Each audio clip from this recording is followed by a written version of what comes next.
All right, we are live. Sorry again, guys, for the last minute notice for another live. I'll be sure to do a little bit better, but what I will say is I wanted to watch this guy. I wanted to watch this debate live with you guys. Excuse me, that's what I meant to say. Uh, it beats putting a video out because I want to watch this live with you guys. So there is a debate, or there was a debate, excuse me, for Virginia governor, right, between Abigail Spanberger, and Winsome Sears. Um, Sears is actually the current lieutenant governor under Governor Youngkin, and yeah, so there have been some pretty interesting things that have come out as of late, right? And there was a lot of talk about it in the debate. So I've been seeing clips here and there, but I wanted to watch the debate live with you guys.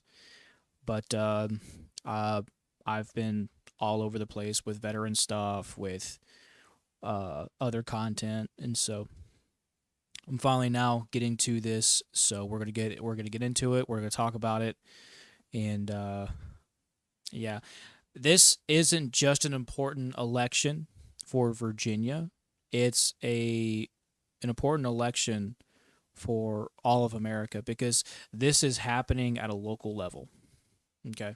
This is happening at a local level. So, you guys have to be aware of what's going on.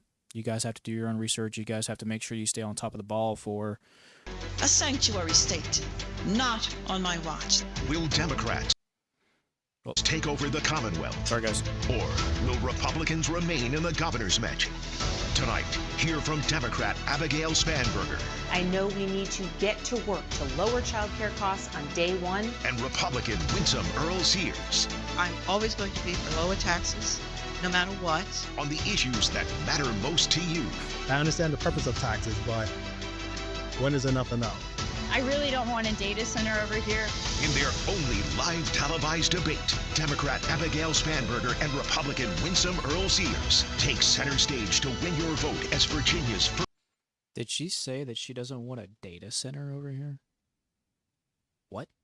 Dude, Palantir is already collecting all of your information. The fuck are you talking about? First female governor. From your local election headquarters, live from Norfolk State University, this is the Virginia Governor's Debate. Good evening and welcome to tonight's debate. I'm Deanna Albritton, anchor for WRIC in Richmond. And I'm Tom Shad, anchor at Wavy TV and Fox 43 here in Norfolk, Virginia. We have a live audience watching along with you tonight. You're able to watch the debate in every television market in every county in Virginia, from Roanoke to Norfolk and from Northern Virginia to Richmond. But before we get to the questions, let's go over the rules. You will each have 60 seconds to answer a question. Rebuttals and follow-ups get 30 seconds. Candidates, when time is up, you'll hear this bell. Each candidate will also have 30 seconds for a closing statement. And with that, thanks for joining us, candidates. Ms. Earl Sears, you're first. Tom. Thank you, Deanna. We want to begin tonight with a topic that may be the only thing that unites all residents of the Commonwealth of Virginia, the dreaded car tax. Ms. Earl Sears, you have said that you will axe the car tax in your first year in office, but you will have to replace the revenue for local governments. So how will you come up with just over $3 billion every year? You'll have 60 seconds. Yes, thank you for. Yeah, so that should have already been done away with. We should not have to pay property tax. We shouldn't have to pay car tax because that's the kind of shit that's done in the UK. Okay? Shouldn't have to do that. We live in a free nation, not a commonwealth. All of these commonwealths should not exist. Having me, and it's a wonderful time to be here, this momentous occasion. This is my former place that I actually represented, Norfolk State University. So on the car tax, we could have gotten rid of that this year because Governor Youngkin put it in his budget that we could get rid of it, but unfortunately the Democrats decided against that, and so my opponent, she says she's going to get rid of it too, but she's going to have to ask her side of the aisle how to do that. So Well, let's fact check that real quick. Let's fact check that. Let me move this down here. Uh,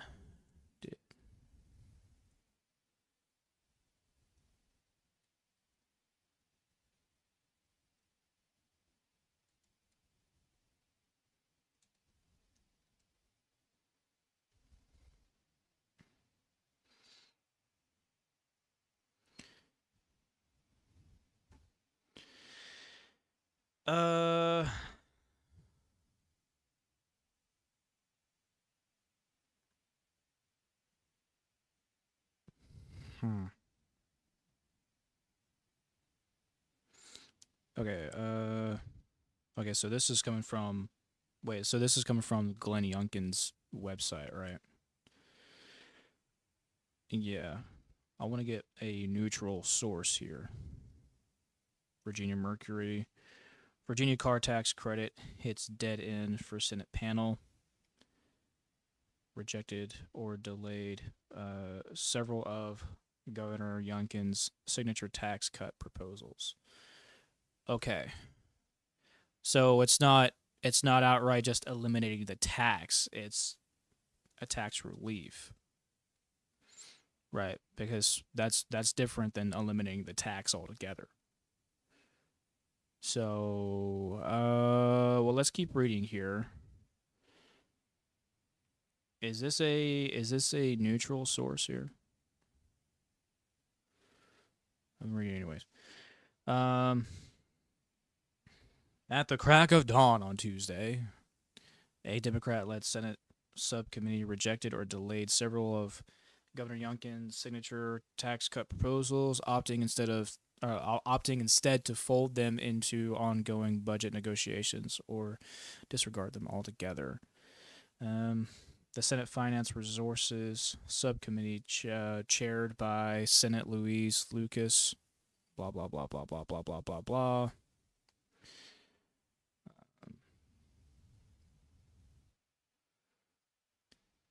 Let's see. Seeking tax changes that include rebates for the car tax, eliminating state taxes on tips, changes how corporations pay taxes, higher standard. Yeah. Or here we go, another article from Virginia Mercury. Democrats ditch Youngkin's tax plan, propose $1 billion in rebates instead.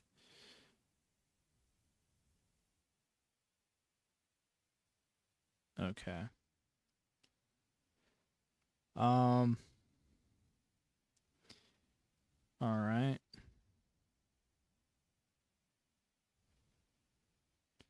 Okay. So this is just tax relief, right? Which doesn't, I mean, where is the money coming from? Because if it's just coming from, if it's just coming from the taxes that we pay, right? If they're planning on just paying, right, for relief of the taxes, that from vehicles, right, instead of just eliminating it altogether, then that wouldn't make any sense, because the taxes that we pay for sales, right, on property, on our jobs that we make, right, federal, state taxes, excuse me, then that would just be redirected from the taxes that we already pay. So if that's the case, that doesn't make any sense. But if they're outright wanting to eliminate, car taxes altogether, then I 100% support that. The less taxes, the better. we had the money, we can do it. But really what I want to ask, this first question is, Abigail, when are you going to take JJ? I am going, okay, so wow, it's not even, what, 2 minutes? Jones and Oh, no, it's not even 3 minutes. It's just at 3 minutes, and she's already talking about Jay Jones, which is not exactly tactful, right? I mean, I get it. I get it. You know, hold these evil motherfuckers accountable. But you know, you were just talking about, you know, the economy, which is what people really, really care about, right? Stick to that. And then if she wants to bring up Jay Jones, then you can then follow up with, you know, the evil shit that Jay Jones was talking about. So, the reason I stopped this, I got sidetracked. The reason the reason I stopped this is because I'm going to tell you guys, as we go through here, right, we're going to be fact checking. Okay. We're going to be fact checking. We're going to be looking at articles. Yeah. So, this may be a little bit longer of a live stream. Don't know. But we're going to get through it. say to him, you must leave the race. He has said that he wants to murder his political opponent, and not only that, but his political opponent's children, 2 and 5 years old. Ms. Earl Sears, we're going to get to that question in a moment, but first we're talking about the car tax. I'd like her to answer the question. We're talking about the car tax right now. Well, that was still my time. Yes, but I want to get an answer from you. How would you come up with just over $3 billion a year for the car tax? I'll give you 15 seconds to clarify. Yes. So as I said, we have the money. We have run budget surpluses every year that we've been in office. Over $10 billion, $9 billion of which we've given back to the Virginia taxpayer. That's serious money, and the taxpayers want that. And when I am governor, I'm going to have a form that says, check here if you want to pay more in taxes. But my opponent needs to answer about Jay Jones. Your time's up, Ms. Earl Sears. Ms. Spanberger, you've said that you'd like to get rid of the car tax. Will you make a commitment here tonight that you will make that a priority, and where do you intend to find the money for local governments every year if that tax is eliminated? You have 60 seconds. The car tax is the most hated tax in the Commonwealth of Virginia, and in fact, that has been the case for many, many years. My husband, Adam, who is here this evening, actually wrote a paper in high school about the hated car tax. And year after year, many people make promises about getting rid of the car tax, but without a plan to do it. Unfortunately, my opponent, when in the legislature, had the opportunity to lower the car tax by 10% and voted against it. Now, in the 4 years that she has been the lieutenant governor, she hasn't made the effort or endeavored to get rid of this tax. And in fact, I will work with anyone, to Democrats, Republicans, local and state officials, to finally get rid of this most dreaded tax. In fact, it requires significant planning and cooperation. But I have a history of getting rid of hated taxes during my time in Congress. I repealed with bipartisan support a unfair tax on firefighters, police, and public servants. I have gotten rid of a hated tax in the past by building a coalition, and I will do it again. So, Ms. Spanberger, how would you come up with just over $3 billion to fund that car tax for local governments? It requires bringing people together, Democrats and Republicans, to put any and all possible paths forward on the table. You are correct that we need to ensure that the loss of the car tax doesn't mean loss of funding to our public schools and to our first responders. Let her clarify. And so in working together, we will work to not only repeal this tax, which of course also requires a constitutional amendment. Look. I don't care, politicians, red or blue, you got to stop doing this shit. It's annoying as fuck. Stop doing it, okay? Stop interrupting people when they're talking. All right? I'm no more a fan of her than I am anyone else, okay? But stop interrupting people. It's not your time, so stop it, okay? That shit's annoying. But ensure our communities are funded. Your time is up. It doesn't require a constitutional amendment. We're going to move on to the next topic. Just a decision. Deanna. Thanks, Tom. Our next question is about the temperature and tone of political speech. The first example has been shaping the race for governor and attorney general for the past week. You both will have a chance for rebuttal. Democratic Attorney General nominee Jay Jones admits he sent text messages to a colleague referencing former Republican House Speaker Todd Gilbert. Here's what he wrote. Jones. 3 people, 2 bullets. Gilbert, Hitler, Pol Pot. Gilbert gets 2 bullets to the head. Spoiler, put Gilbert in the crew with the 2 worst people you know, and he... Bro.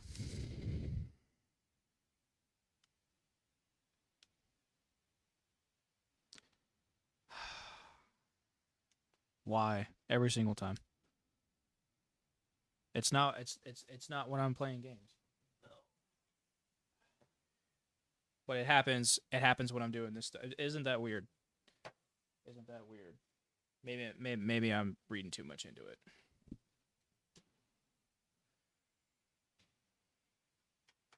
Don't worry, I got the fix, guys.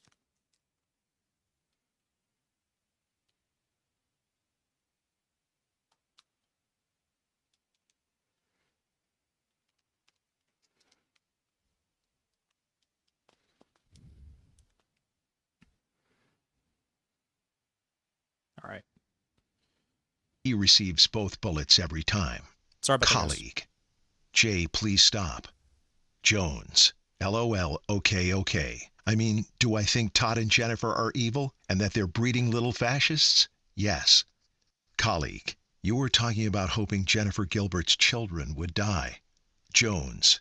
Yes, I've told you this before. Only when people feel pain personally do they move on policy. Jay Jones has apologized and says he takes full responsibility for those messages. Yeah, he should absolutely be barred from ever holding any kind of office and be investigated. Because I can absolutely guarantee you, if he is so comfortable with saying some shit like this to an official across the aisle, I can only imagine the kind of shit that he's saying to, let's say, someone like Spanberger, right? Someone who's also a Democrat and also a part of the oligarchs. Spanberger, you have called the comments disgusting and said you condemn violence. The question for you tonight is, were you aware of these messages before they were released publicly, and will you continue to endorse Jay Jones as the next Attorney General of Virginia? You have 60 seconds. The comments that Jay Jones made are absolutely abhorrent. I denounced them when I learned of them, and I will denounce them every opportunity I get. As a mother, as a public servant, as a candidate for governor, I denounce them. And it is important that candidates always denounce violence on no matter which side of the aisle. Violence, violent rhetoric, we should always be focused and forceful in our denouncement of it. Are you going to tell him and to get importantly, my opponent, unfortunately, only denounces violence when her side is the target. Don't I lie hope like that, into Abigail. the future she will endeavor to denounce violent rhetoric and violence no matter who the victim. And tonight, Lieutenant Governor Earl Sears, I will say, word salad. Shut the fuck up and answer the fucking question. Bro, I cannot stand bureaucrats. I can't fucking stand them. Routinely referred to me as your enemy. Just please give her a chance to routinely respond. refer to me as your enemy. I'm not your enemy. You are not my enemy. We are political opponents, and tonight voters are here to listen to the policy differences that we have. So as we move forward, we must continue to set a good example for all of our children. Thank you, Ms. Spanberger. I didn't hear an answer there on the endorsement issue, so I want to just make sure. Will you continue to endorse Jay Jones to be the next Attorney General of Virginia? And were you aware of these text messages? Hang on, what the fuck was that? Give her a chance. Forward, we must continue to set a good example for all of our children. Thank you, Ms. Spanberger. I didn't hear an answer there on the endorsement issue, so I want to just make sure. Will you continue to endorse Jay Jones to be the... I thought she was saying thank you whenever, right after she licked her lips, but it looks like I was just seeing stuff. So,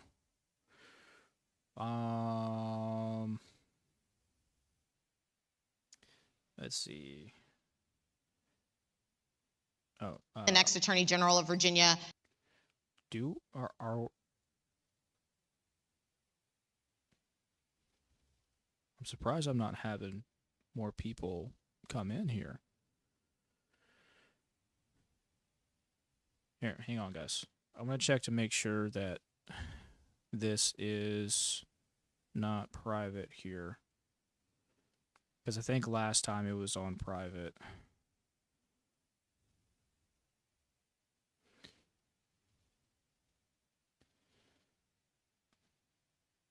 Okay, so it's public. Okay. All right, I'm just making sure. Last time I think it was on private. I had to switch it. So as we move forward, we must continue to set a good example for all of our children. Thank you, Ms. Spanberger. I didn't hear an answer there on the endorsement issue, so I want to just make sure. Will you continue to endorse Jay Jones to be the next Attorney General of Virginia? And were you aware of these text messages before they released? You have 30 seconds. In fact, it appears that it was those who released the text messages and held them for years. So the public was unaware who had knowledge of these text messages for many years. What did you do about it? I learned of these text messages the day that they came out, and I denounced them as soon as I learned of them. You're not answering the fucking question. Stop being a coward and answer the fucking question. Denounces murder. And importantly, at this point, as we move forward, the voters now have this information that was withheld for them, you're running to presumably for political reasons. But the voters now have the information, and it is up to voters to make an individual choice based on this information. Ms. Spanberger, I understand what you're saying about the voters, but for you yourself, do you still continue to endorse Jay Jones? 15 seconds, yes or no?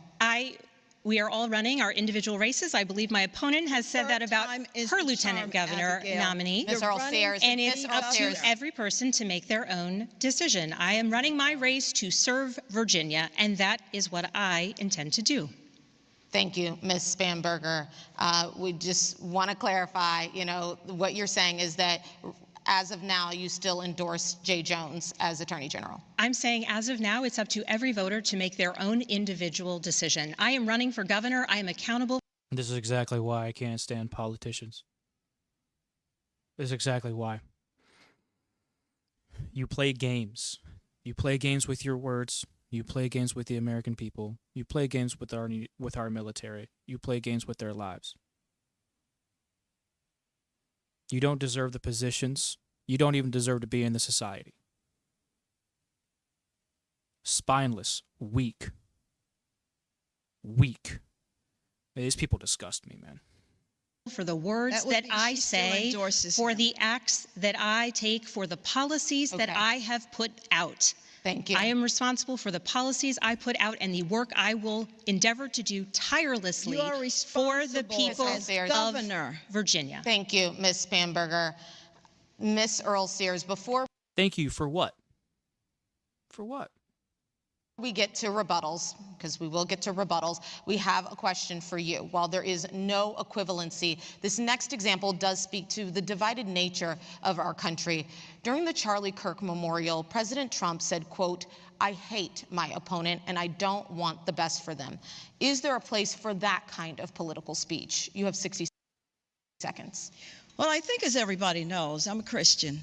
I'm a Christian before I'm a Republican, and I'm required to forgive people. And it's hard sometimes when somebody has abused you, etc., but it's something you must do, because not to forgive is almost like, as someone said, you drink poison thinking that it's going to affect the other person.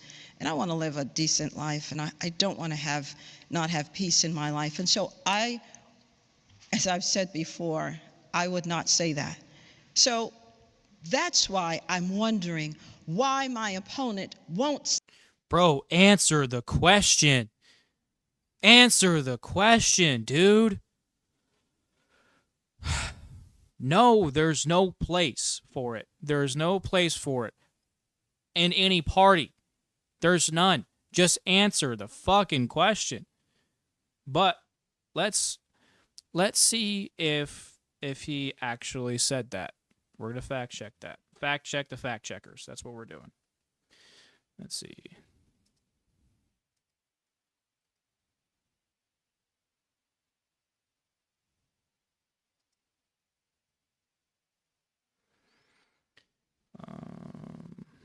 Let's see.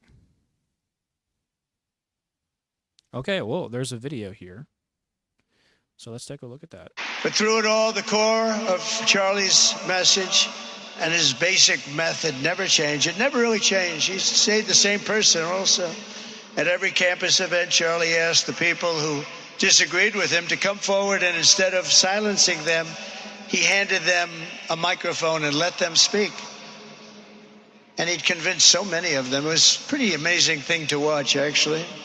Shortly before Charlie arrived on campus, the day he was assassinated, a staff member texted him that there were many critics and students who were opposed to his views, and rather strenuously in the crowd. And that actually made him feel good, because he wanted to convince them. He understood. He really did. He understood what was right. And he was right about that. A lot of it was based on common sense, by the way. Charlie wrote back to the staff member saying, "I'm not here to fight them. I want to know them and love them, and I want to reach them and try and lead them into a great way of life in our country."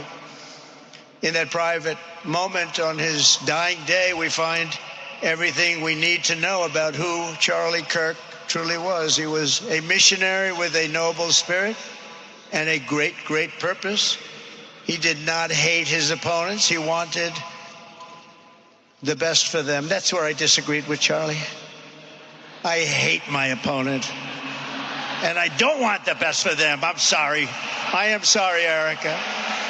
But now Erica can talk to me and the whole group, and maybe they can convince me that that's not right, but I can't stand my opponent. We thank you for watching, and remember... Okay, I do remember that. I do remember that, but I just wanted to double check. Just wanted to double check. So, because I don't want to assume anything about anyone. Say beyond it's abhorrent and disgusting why she won't say it is not okay and that he must leave the race, because J. Jones advocated the... You're not saying that either. You're not saying that either. Murder, Abigail, the murder of a man, a former speaker, as well as his children who were 2 and 5 years old. You have little girls. What would it take him pulling the trigger? Is that what would do it? And then you would say he needs to get out of the race? Abigail, you have nothing to say? Abigail. Dude, look at this. She's smiling. Look at that shit-eating grin that's on her face, dude. These people are disgusting. These people are disgusting. They know what they're doing. And they're laughing in your face. They're laughing in your face about it.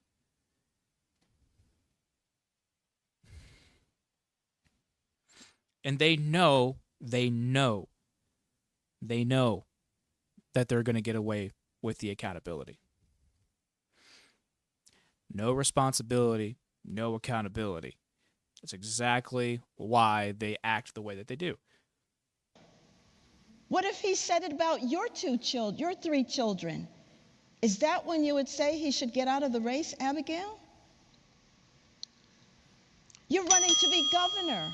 Ms. Earl Sears, I know you're saying that you would not personally say this, but do you think still that there is that place for that kind of rhetoric, the example that we gave, even coming from others? You have 30 seconds. So I'm responsible for my behavior and what I've said. I've just said I wouldn't say that. I would not speak that way. Look, I'm from a third world country. I was born in Jamaica. And when I was 10 years old, I saw that kind of political violence, which is why I'm Answer the question. asking my Jesus opponent Christ. to please ask him to get out of the race. Have some political courage. What you have done is you are taking political calculations about your future as governor. Well, as governor, you have to make hard choices, and that means telling Jay Jones to leave the race. I have seen what it means when people are shot in the streets and thrown in the back of cars just for political purposes. I don't want to see that in America. America must never. But both Republican and Democrat parties, they have such a hard time of when they are asked questions about is there any room for this? Is there any room for that? And when it comes to those questions being directed on the same side that they are running for, they can't seem to answer the question. And they like to dance around the question and then deflect to their political opponent. I hate this, dude.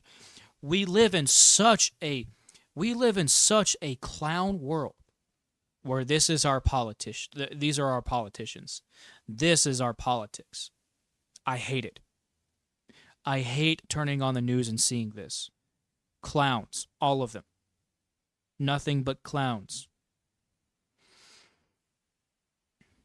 When is it that people are going to finally wake up and realize that it doesn't matter whether they be Republican or Democrat? None of them can answer one single fucking question.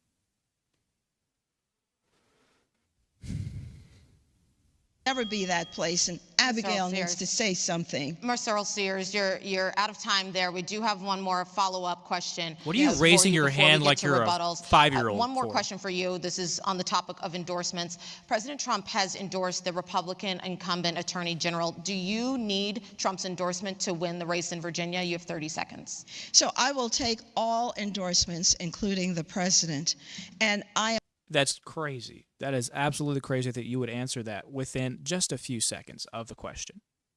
Or excuse me, just a few seconds of answering the question. But you cannot answer the previous question in the same amount of time. Crazy. I'm working very hard for the people of Virginia.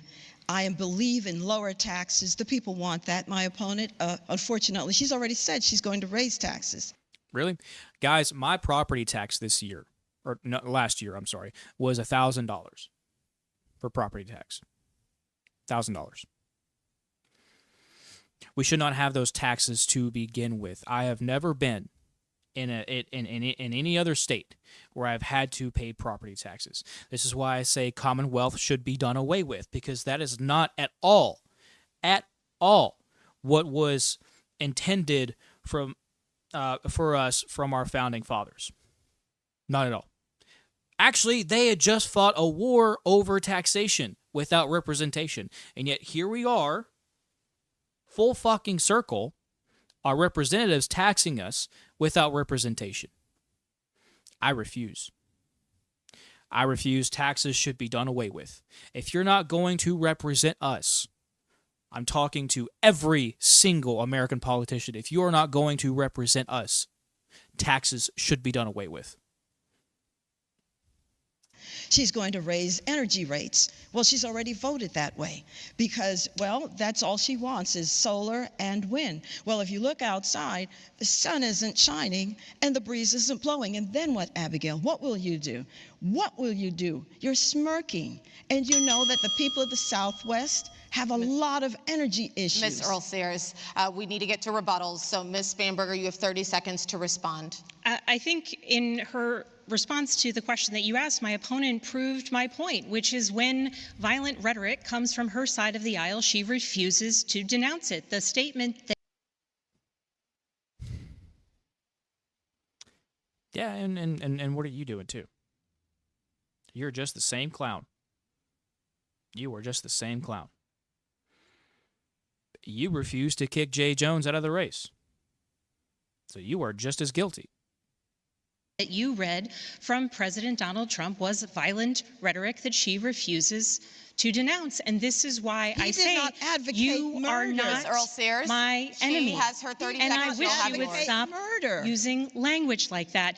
But I am also glad that she began speaking about issues of affordability, because as we are talking about issues of affordability, I am the only candidate on stage who's put forth a plan to actually lower costs for Virginians. Ms. Earl Sears, now your turn for a rebuttal. You have 30 seconds. So what Abigail has just said is a lie, that she's the only one who has affordability. Please go to SpanbergerLies.com and check that out. I don't understand why you just can't come forward and say he needs to go. I mean, we're talking about murder. We're talking about someone's life being taken from them. Have you nothing to say about that? Dude, look, bro. It's already on record at the very beginning of the debate that she refuses to take Jay Jones out of the race, and she has not been answering. Why then are you continuing this clown show? Stop the dog and pony show. Stop it. Stop it. You're supposed to represent Virginia, and you are currently holding office, so act like it. Answer the questions. Answer them the best that you can. Without deflecting. Without deflecting. Please, for the love of everything that is American, stop deflecting. Sears, stop deflecting. Answer the question. That's all you got to do. It's a simple yes or no question. Or answer. It's a simple yes or no answer. Just answer the question. Give us the facts. Give us the numbers. Give us the plan. Stop telling me what you're going to do and tell me what you have already planned to do. Tell me what you already have done. I'm tired of hearing promises after promises after promises.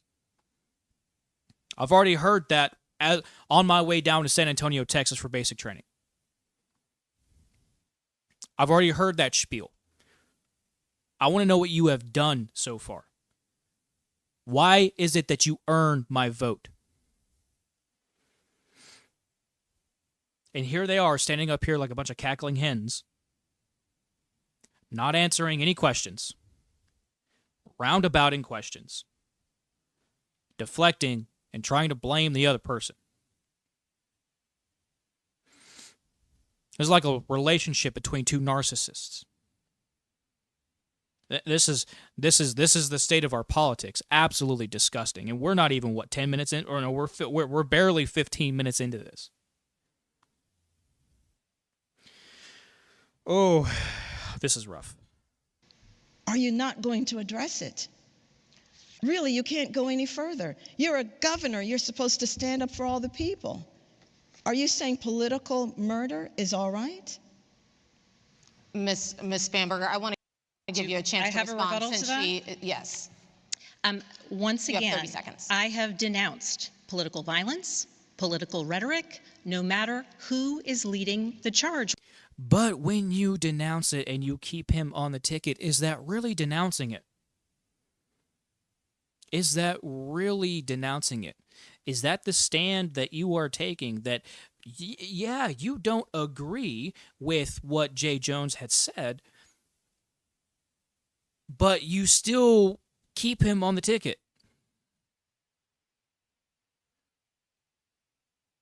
Or, excuse me, in this debate, you still say, you haven't said that you were going to take him off the ticket. So I guess you really don't denounce it. Bullshit. When given the opportunity, Lieutenant Governor Earl Sears, you have not done the same. No matter who is leading And the charge so on when what? it is important that all of us set a better example. Where's your wig? Where's your wig? Where's your clown nose? Where are your big shoes? Where's your makeup? Well, I mean, you probably already have makeup on, but where's your makeup? Go ahead, put the clown suit on. Put the clown suit on. Spanberger, I want you to put the clown suit on. Next campaign you go to, or sorry, next rally you go to, make sure you show up in your clown shoes. Make sure you show up in your clown suit. Put your makeup on, put the wig on, put the clown nose on. And every statement you make, just honk your nose. Same thing for you, Sears. Both of you, clowns. So importantly, no matter who fountain is providing the comments that are advocating but it's difficult for us to hear. She has no courage. You cannot be governor. No courage. The audience can't hear when you're talking over each other. You can't either. The fuck you talking about? You can't either. You can't even tell the moderators that what Trump had said has no place in politics.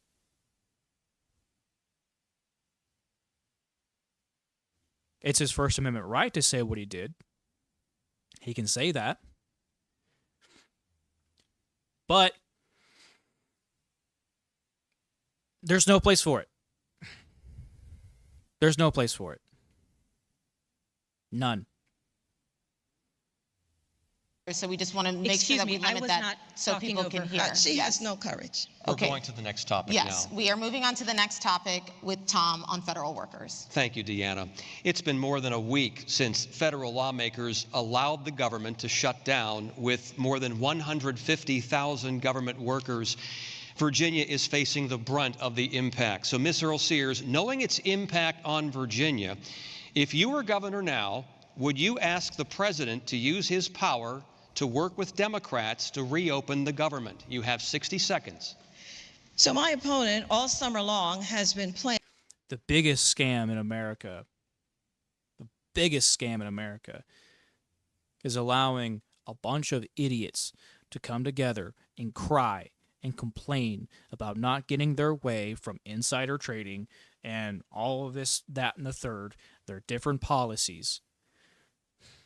And then they just shut the entire government down when there are veterans that need assistance, that need help, and these shutdowns affect that.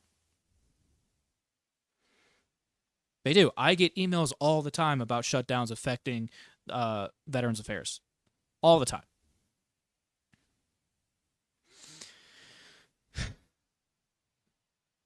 Our government is a clown show. It's an absolute clown show. All right, I'm going to shut up. Political football with federal workers by trying to say that she loves them more than anyone else. Well, let me tell you what love looks like. It looks like Abigail calling Senators Kaine and Warner and telling them, go back, do your job, and vote against a government shutdown. We only need eight Democratic senators. That's all we need. And we cannot find 8. And yet, we can find 2 in Virginia. When are you going to publicly say to Senators Kaine and Warner, go and do your job and keep federal workers working? That's the way you stop the shutdown, because right now... But are you doing that? Are you doing that? Don't point the finger. Don't point the finger unless you don't do the same thing. They're having to work, and especially our military, without any pay. I'm a United States Marine veteran, and it is definitely hard. Did I say don't point the finger unless you do the same thing?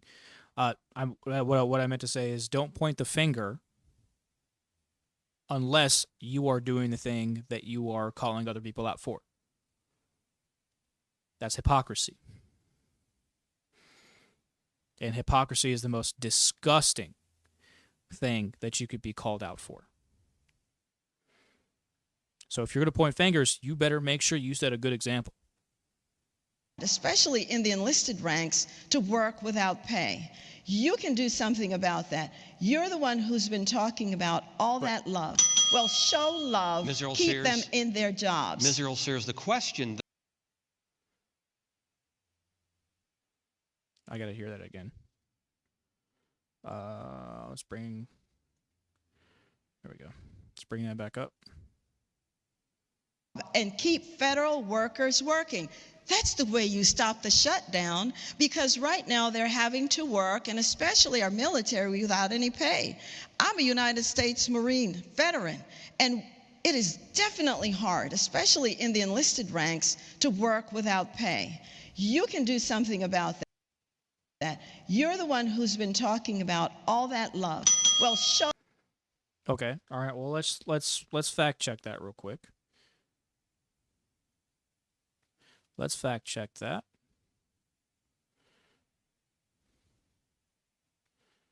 Um,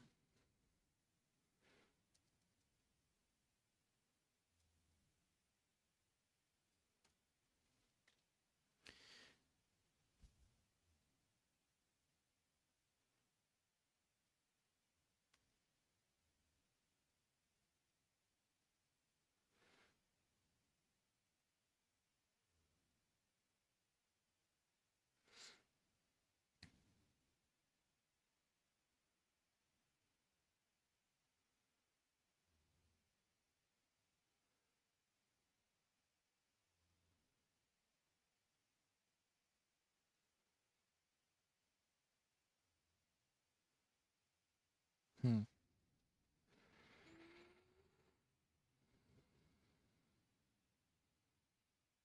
Will be paid despite what? Despite the ongoing federal government shutdown. Okay, so but is it common?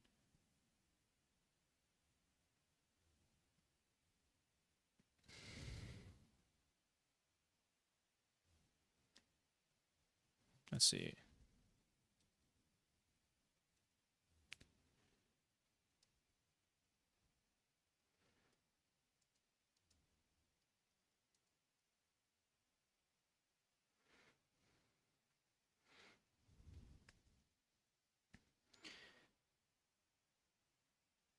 Ah, typically delayed during government shutdowns.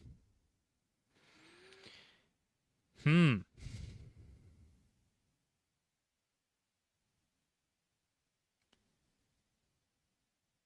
Secretary of War to use $8 billion in unobliged funds from the previous fiscal year to pay active duty military personnel. Okay, on October 15th. Okay, all right. So a bunch of children throwing temper tantrums in our government. These people who are supposed to represent us acting like absolute fucking children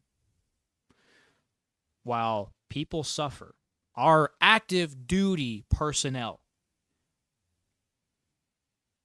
Yeah, no, I mean that's true. That's true. They don't usually get paid for a government shutdown. Yeah, so it's not just veterans, but it's also active duty service members. I know the struggle of that. I know. I was an E3, Airman First Class when I got out of basic. When I got out, well, I mean when I got out of basic, yes, but when I went over to Korea, and then I'm a senior airman, E4 Mafia. That's how I got out actually.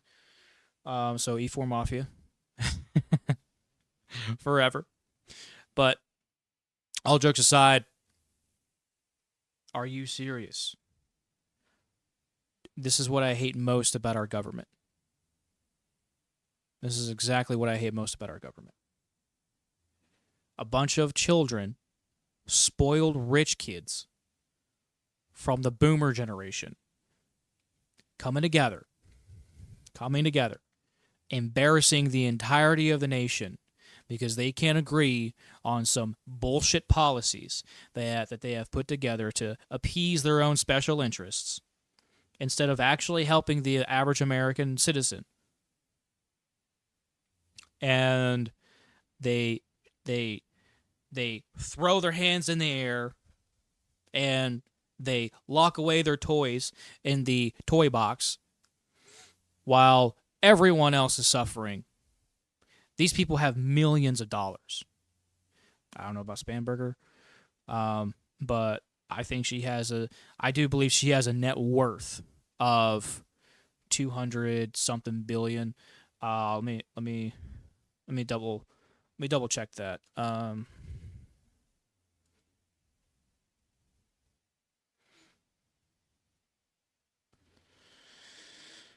Let's see. According to the Responsive Politics Democrat Abigail Spanberger's net worth was estimated between $982,000 and $2.2 million in 2018. Guys, are you seeing this? What's her salary? Let's see what her salary is.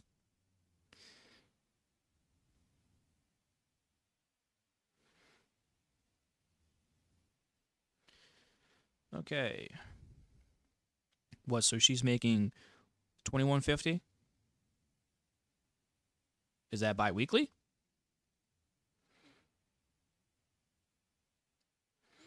Is that biweekly? Interesting.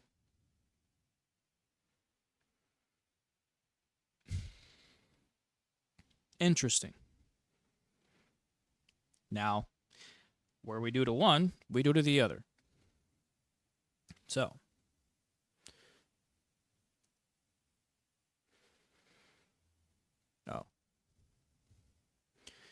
let's see.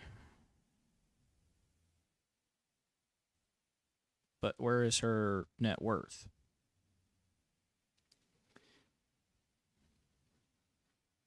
What is her net worth?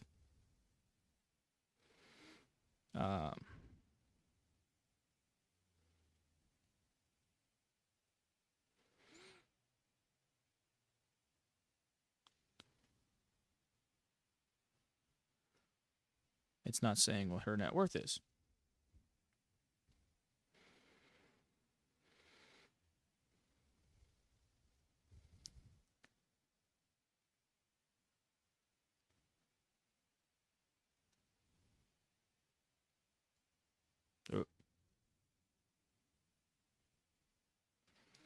Let's see.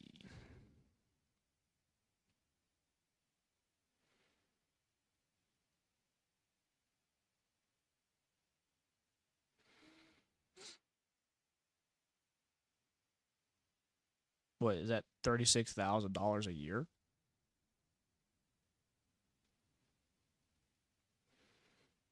I'm confused. Oh, this is on her website.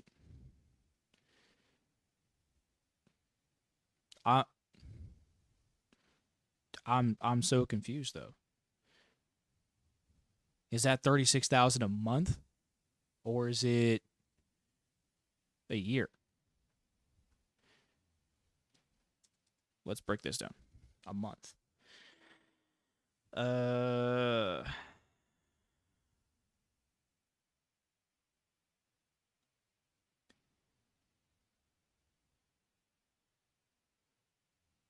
$213 a day. Yo, what? Okay, so Lieutenant Governor.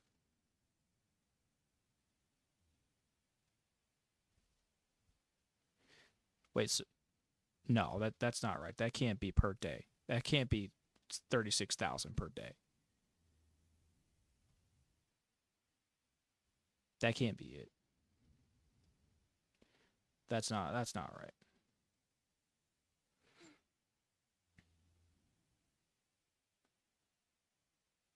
I would understand if it's 36,000 a month maybe, but that's super high for 36,000 a month.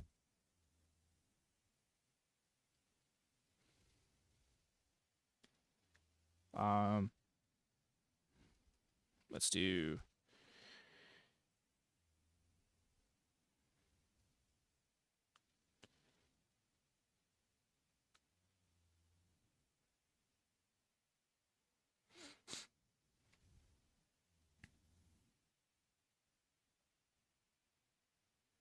Okay, average annual salary was 29. Okay, all right. So annual. Why don't they very clearly say that? Why do they make it so difficult to understand? what it's actually saying. Dude.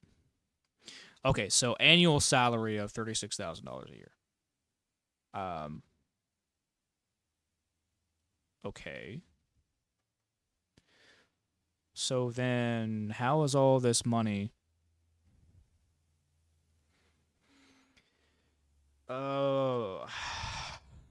Yeah. I don't understand why I can't find what Sears' net worth is.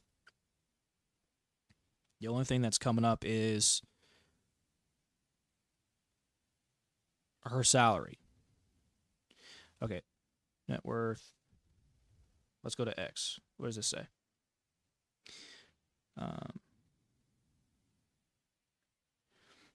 Discover estimated net worth, salary, career.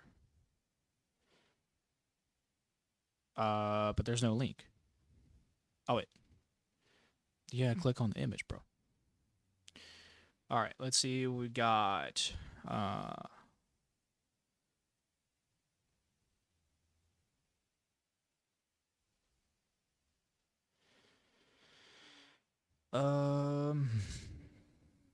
what is okay? So here we go. This is what we want. This is what we want to know. Net worth.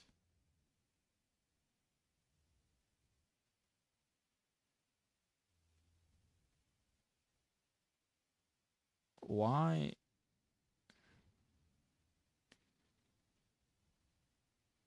The exact net worth remains undisclosed. However, given her political salary, business experience, background, she's likely accumulated a significant financial portfolio. Her earnings primarily come from her government salary, as well as her past business ventures and military service. So then why is it not disclosed? Why?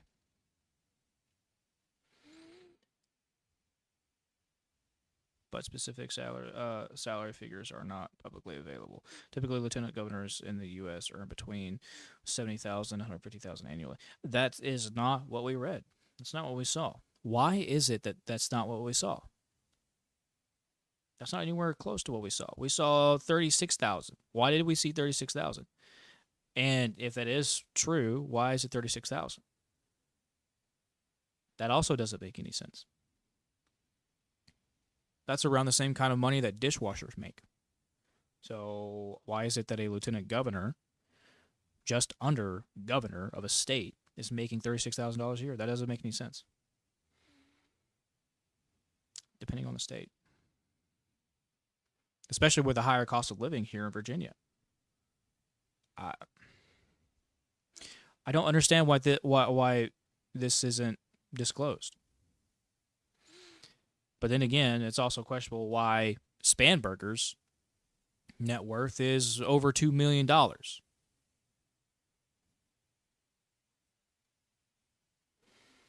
Weird. Love, Ms. Earl keep Sears, them in their jobs. Ms. Earl Sears, the question, though, that I'm looking for the answer to is, would you ask the president, if you were governor, to use his power to work with Democrats to reopen the government? 15 seconds to clarify. So the president has already said that he would do that. But, you know, before anything gets to the president, it's in the Senate right now.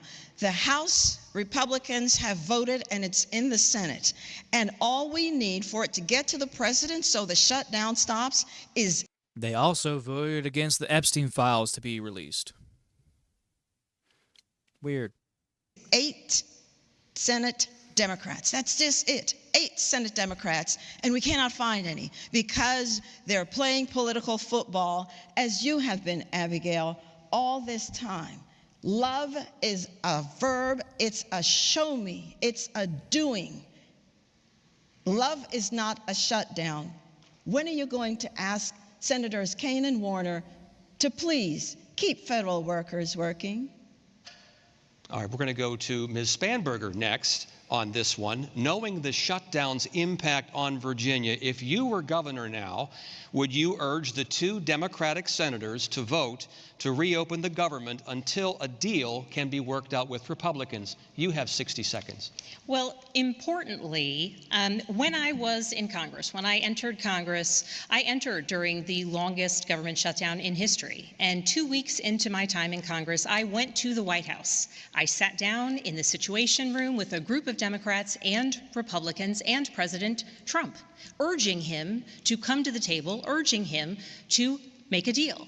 That is how we started the path towards ending the government shutdown, with leadership from the president. The current lieutenant governor stood up for Virginia workers, because right now, at this moment, when Virginia's federal workforce and contractors and communities across the Commonwealth are suffering because of this government shutdown, it is only increasing the challenge that they are facing after months and months of the attacks from this White House under DOJ. The entirety of that time, my opponent has made light of federal workers losing their jobs, saying it's not a big deal, so just to clarify, and that everyone loses their jobs. Ms. Spanberger, time is up, but just to clarify, then, you would not urge the 2 Democratic senators to work with Republicans to reopen the government? To clarify, I would encourage everyone, our Democratic senators, our Democratic House members, our Republican House members, to work together and drive Ms. Earl Sears, an effort please. Thank you. Continue. To come back to the table. Everyone from Virginia, the most... Where is it that people were saying that Sears blew Spanberger out of the water? Where is that? Both of them are clowns. Both of them are acting like clowns. Why are people saying that? Why are people saying that? I don't understand. Dude, these people are clowns, bro. They're clowns. Dog and pony show, man. This is exactly why there needs to be a new party. Fuck the Democrat Party. Fuck the Republican Party. There needs to be a new party. There needs to be a party for the people, by the people. I'm tired of seeing this charade. I'm so sick of seeing this charade. I'm so sick of seeing this charade. I'm so sick of seeing this, guys. Impacted state in a time of shutdown, as our communities I'm so sick of seeing this. Are suffering after months of DOJ and attacks on our federal workforce. Everyone in Virginia should be coming together and urging the president to restart negotiations. We are going to move on to the next topic, which is data centers, and my colleague Am I not going to get a rebuttal? She's attacked me. Am I not going to get a rebuttal? I'll give you 15 seconds. Thank you very much. So you've heard a lot of words from my opponent, and she's talked about DOJ, and you know, I'm the one who started a men's prison ministry. Of course I care about people. It was one of the best things I did. We've created over 265,000 jobs. I know what it's like to lose a job. How could I make light of it? But my opponent has cut and spliced my words so that it will look like I did not care. Ms. Earl Sears, time is up. Next topic, data centers with my colleague Deanna. Thanks, Tom. So data centers are expanding across Virginia, increasing power demand and expected to raise energy bills even more for all Virginians. Ms. Spanberger, what is your plan to make sure data centers have the power they need and Virginians don't get stuck with the bill? You have 60 seconds. Absolutely. So data centers are coming to Virginia, and many localities want to welcome them. And it's important that they pay their fair share. And as governor, I will ensure that data centers pay their fair share. But we have a challenge looking towards the future as it relates to our energy generation here in the Commonwealth. We are the largest net importer of energy in the country. Am I an idiot when I'm talking about data centers? Are we thinking of different things here? Are they talking about energy facilities when they're talking about data centers? I might just be dumb. Okay.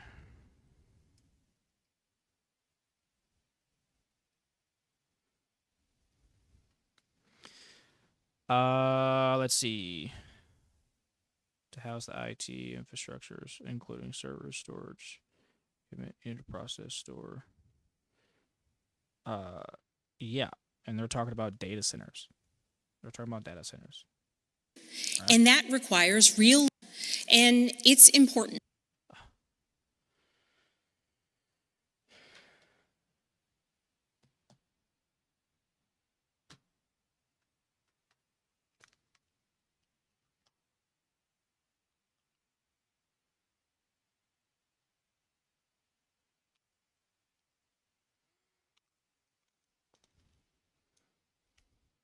As soon as I can get wired headset, a wired headset, that's what I'm going to do. I'm tired of this. That they pay their fair share. And as governor, I will ensure that data centers pay their fair share. But we have a challenge looking towards the future as it relates to our energy. Okay, yeah, no, I'm not being dumb. I didn't know that data centers was a source for collecting energy. I thought it was just for information. But it did say storage, and it didn't really specify what kind of storage. So I guess that makes sense. Energy generation here in the Commonwealth. We are the largest net importer of energy in the country. And that requires real leadership in contending with what is an you will have a chance. An impending energy crisis. And unfortunately, as we see an impending energy crisis, my opponent has supported efforts from the Trump administration to take millions and millions of dollars of energy investments away from Virginia. This is all the while that energy costs continue to rise for Virginians. That is why in my affordability plan, I laid out plans to reduce the cost of energy here in the Commonwealth. Ms. Spanberger, as a follow-up, you stated the data centers must pay their fair share. So what does that look like exactly to you? Are you committing that to Virginians not seeing more price hikes? You have 30 seconds. Absolutely. So importantly, there is currently an SCC case moving forward. And so pending the results of that case as it moves forward, it may require action within the General Assembly to ensure that large utility users like data centers are paying their fair share for the energy that they consume. For anyone who wants to view the further plans that I have to reduce energy, it is at affordable. So then why is it that people are paying a baseline despite them not even using any energy at all? Why? That's an actual thing. They will charge you if I were to move out of my home, right? And I would not have been living here a month. I would still have to pay that energy cost despite not using any energy at all. If I were to unplug every single thing, turn every single thing off, I would still have to pay and continue to pay ever increasing prices for energy. Crazy how that works, right? Crazy how that works. Virginia.com. Thank you, Ms. Spanberger. Ms. Earl Sears, what is your idea for offsetting the high costs of data centers, energy demands, and preventing additional rate hikes for Virginians? You have 60 seconds. So the Virginia Clean Economy Act, when it was passed, every single Democrat voted for that. Every single one. And by the way, my opponent, Abigail Spanberger, has supported it. Well, let me tell you what it did. Speaking of no energy, it took 11,000 megawatts of power immediately off the grid, Abigail, without anything to substitute for it. And all you want, again, is wind and solar. Well, you know, it's that little thing called the technology revolution that's still happening. And it's that little thing called the, industrial revolution that's still happening. Businesses need power. What are you going to do about that? Well, let me tell you what we are doing. We have started in the Southwest a micro reactor program to see how we can bring energy to the Southwest and make it a regional energy hub, as a matter of fact. The safest facilities for producing energy and most efficient are the nuclear plants, right? Because they have added water, right?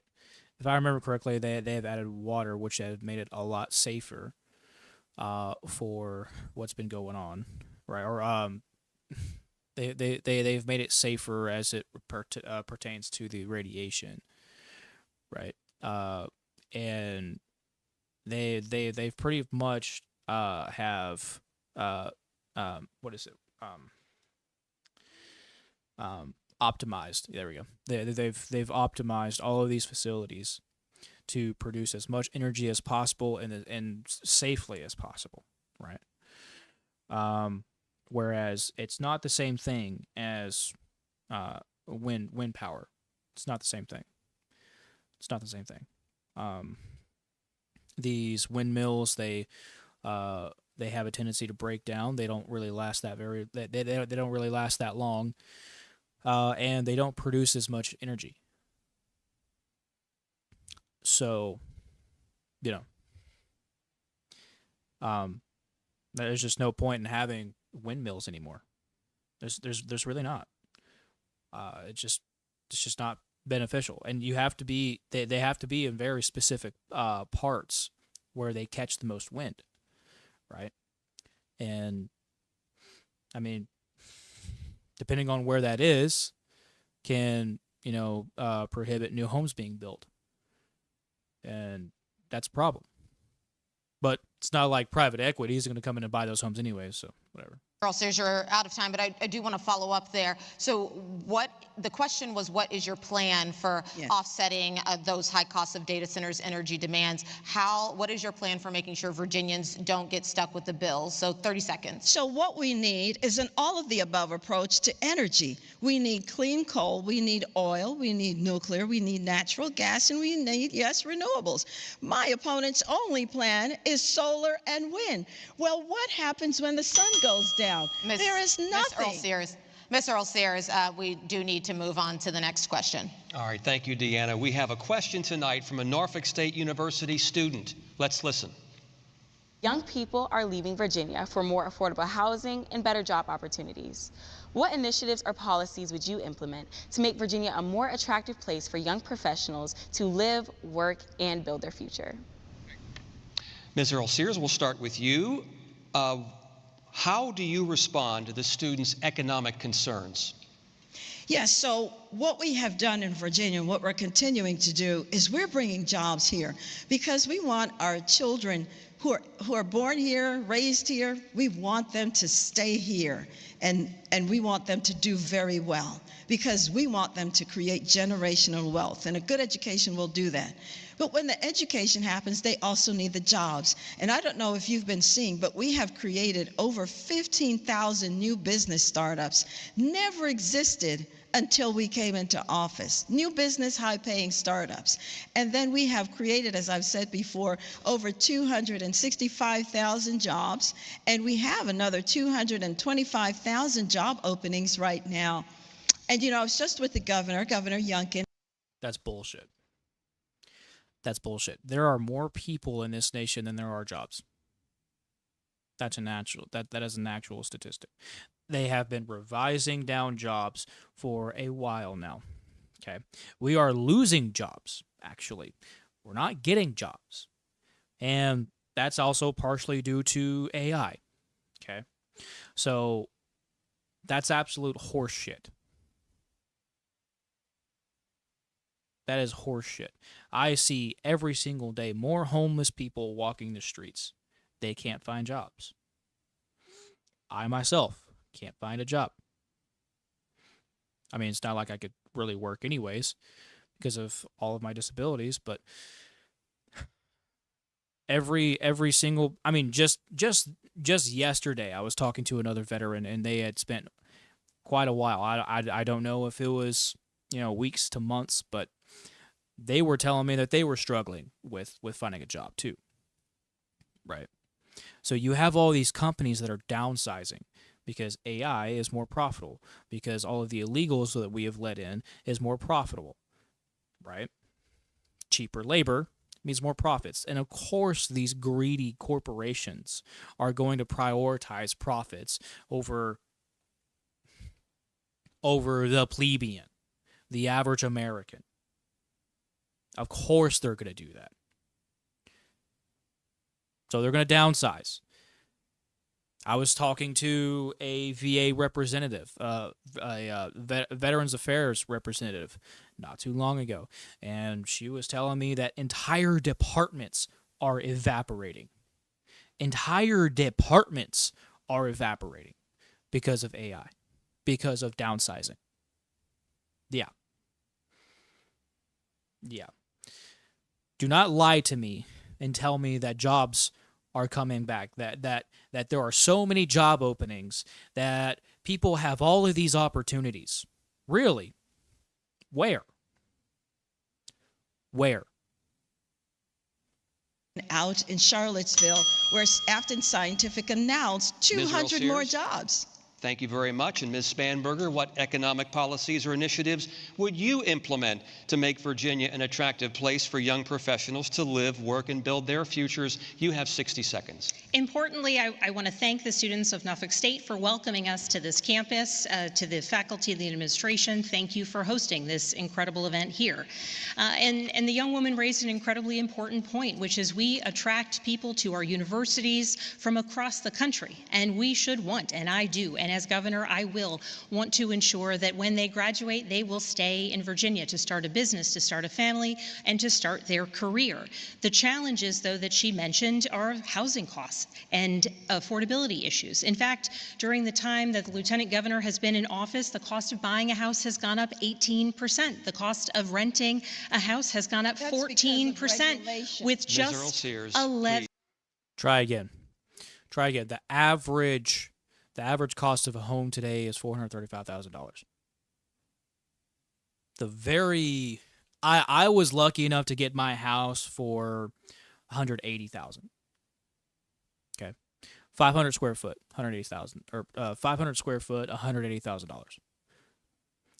A lot of the cheapest that I was seeing, especially in Charlottesville, the one Sears was talking about, the city Sears was talking about, the cheapest I was seeing was maybe $250,000, but most of them were around $300,000, $400,000. Okay. Right. 18%. Bull fucking shit. Bullshit. 7% increase even just this last year, the third highest in the whole country. And my opponent so frequently talks about job creation. Virginia has had 7 months this year of rising unemployment. The challenges are real, and Virginians need someone who will put Virginia first. Unemployment numbers are. Okay, we had a very spirited debate thus far. Excuse me, Ms. Sears. We've had a very spirited debate thus far, and now we're going to shift gears. And my colleague Deanna will take it from here. Yes, we want to see where maybe there's some shared common ground. Ms. Spanberger, what quality or qualities of your opponent do you admire? You have 30 seconds. I admire.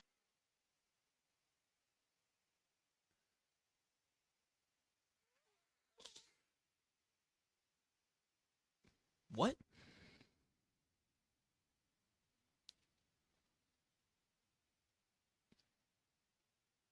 What? What is this? What is this game? What is this bullshit that I'm watching right now? What? You got... They stood two clowns right up to... Right. They stood two clowns side by side. And they were literally going at each other's throats. And now they're supposed to shake hands and make up. What kind of fifth grader babysitting kind of bullshit is this? What is this, dude? Bro. Guys, we're cooked. We're done. We're so cooked, bro.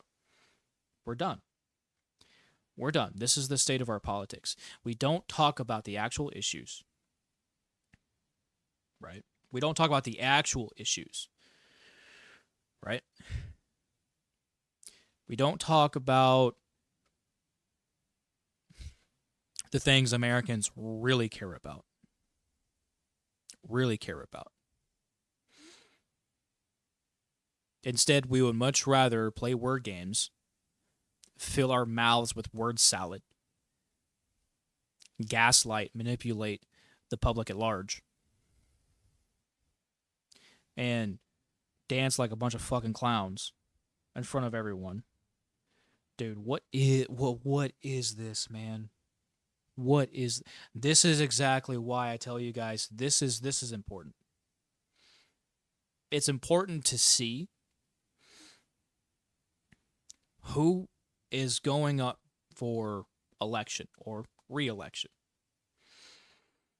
The kinds of people that we have to choose from. This is exactly why these parties don't deserve our votes at all. Do away with the Democratic Party. Do away with the Republican Party. Do away with all of them. This is why average Americans need to run. Average Americans. People who have struggled and know that struggle.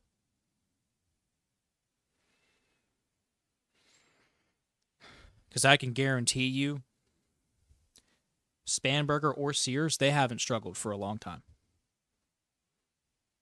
They're so disconnected from everyday, or from the everyday American. They're so disconnected. Yet they tell you that they're there for you. They tell you that all day long. Bro, this is painful, and we're only halfway through. Admire her faith that she puts into action through her time at the prison ministry that she frequently talks about, and I admire her service to our country, particularly as someone who chose to be an American and chose to serve. I think those are admirable traits, and frankly, what makes our country and our Commonwealth a special place, that people the world over come to our country to become Americans, to serve in the military and in elected office. Thank you, Ms. Spanberger. A handshake. Well, Ms. Earl Sears, with that, what quality or qualities of your opponent do you admire? You have 30 seconds. Yes, from what I've seen, I believe that she is a devoted mom. I truly believe that. And that she is a daughter who loves her parents very much. And I do believe that she cares. Thank you, Ms. Earl Sears. Well, we have many more topics up for debate tonight, including transgender issues and reproductive rights. We will be back after this quick break.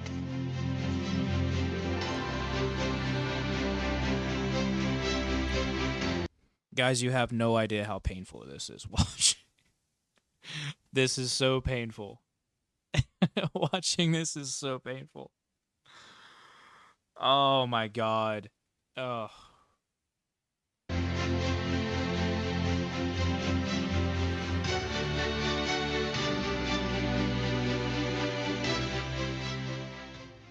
All right, is there a break in between, or do they just come right on back? Okay, so let's... You back, a hot topic in Virginia's schools, and for this question, you will both have a chance for a rebuttal. Ms. Spanberger, we're going to start with you. Focusing on a K-12 school system, should transgender girls who are biological males be allowed to use girls' bathrooms and play on girls' sports teams? You have 60 seconds. I'm a mother of 3 daughters in Virginia public schools, and nothing is more important to me than their safety and their experience in schools. I'm also a former federal agent, and I work to investigate crimes against children. She's a former CIA agent. I don't trust anyone that says they are former CIA. I don't do it. I don't trust it. We all know the kind of shit that the CIA pulls. No. And I hate when bureaucrats, specifically bureaucrats, always do this. They always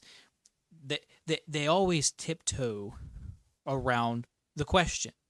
And then she's going to deflect, and she's going to throw everything on Sears. And then Sears is going to do that when it's her turn to answer the question. It's like clockwork. It's like clockwork, guys. This is exactly why the Democratic Party needs to be done away with, and the Republican Party needs to be done away with. There needs to be a new party. This is exactly why. Children. And so nothing is more important to me than the safety of all of our children. And that work, in part, has earned me the endorsement of Virginia's Police Benevolent Association. You tell Steve Ms. Earl Sears, Ms. Spanberger is talking. Please let her finish. On issues related to what's happening in our schools in each individual community, I think it's important that we have parents and teachers and administrators making decisions about their individual schools, not politicians. And if we are talking about the safety of our children, I would ask why my opponent continues to support efforts to defund public safety, an effort carried on continually by this administration. Ms. Spanberger, once again, the question was, should transgender girls who are biological males be allowed to use girls' bathrooms and play on girls' sports teams in K through 12? You have 15 seconds to clarify. In cases across Virginia, I think it's incumbent upon parents and educators and administrators in each local community to make decisions locally. That's what this is about. Ms. Earl Sears? There should never be nude men in locker rooms. We finally have her saying that, but you voted for that. Ms. Earl Have Sears. you finally My opponent, Ms. Earl Sears, you are just intruding on time here. Are we in agreement now? Are you going to tell? This is Ms. Spanberger's time. I have a follow-up question for Ms. Spanberger. Would you rescind the Youngkin administration policy requiring boys and girls to use bathrooms aligning with their biological sex? You have 30 seconds. My priority would be to ensure that local communities, importantly parents and teachers and educators, are able to work together to meet the unique... Sears, shut the fuck up. Just shut up.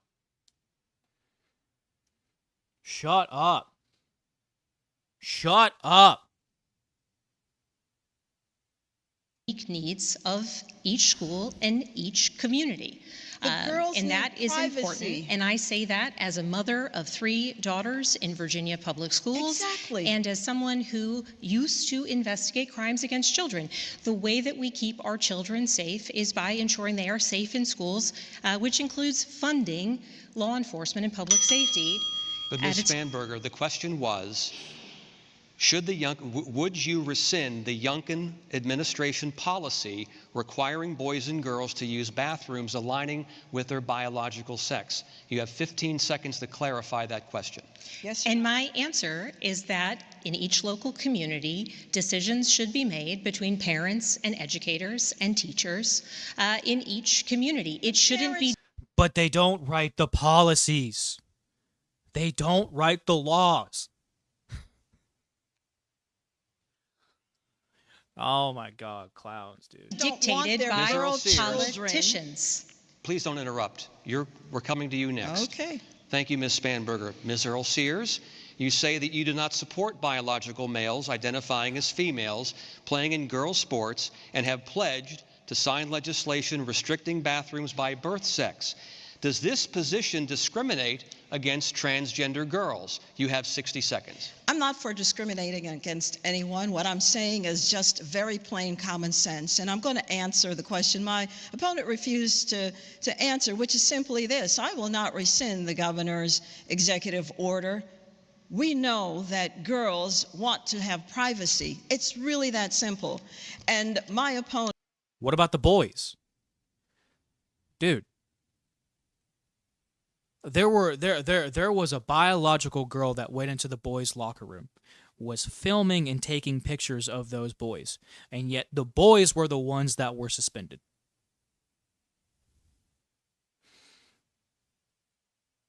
Why is it that we are so quick to forget about our young boys, our young men? Why do we have such a society that hates men that fucking much? Every single time, girls this, girls that. It's all about the girls. It's all about the girls. Shut the fuck up. Shut up. Girls aren't the ones that maintain societies. Or build, maintain, and change societies. They're not the ones that are doing that. They're not the drivers of culture, of morality. Men are. They have always been. So we should focus less on our girls, because we've been doing that for fucking decades now. And we should focus more on our boys. Men are dropping out of colleges at an astronomical rate. Men are falling behind at an astronomical rate. The workforce is overwhelmingly represented by women. Men are falling behind. Men are falling behind. And yet we still choose to keep talking about girls. What about girls? What about girls? What about girls? Shut up. I'm tired of hearing it. I'm tired of hearing it. I'm so sick of hearing this shit. Will not answer the question because she voted for men nude in girls' locker rooms, in bathrooms, and in girls' sports. She will refuse to protect our girls. Biological boys should not be in girls' locker rooms. Biological girls should not be in boys' locker. It's how did we come to this as a society? How are we still this stupid as a culture to have these kinds of conversations? We could be talking about space engineering. We could be talking about terraforming on Mars. That was the conversation a few years ago. Quite a few years ago, actually. Back in the 60s, 70s, and I do believe even in the 80s, people were assuming that we were going to be driving, flying, hovering cars. And yet here in 2025, we're talking about boys going into girls' locker rooms, being confused about their gender, having gender dysphoria, which was a DSM-5 type of mental disorder and should still be classified as a mental disorder. But bureaucrats got a hold and started spewing their propaganda, just like they did the COVID vaccination, and used it as a pawn, a bargaining chip for more votes.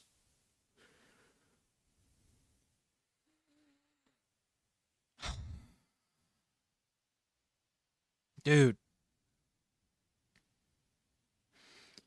If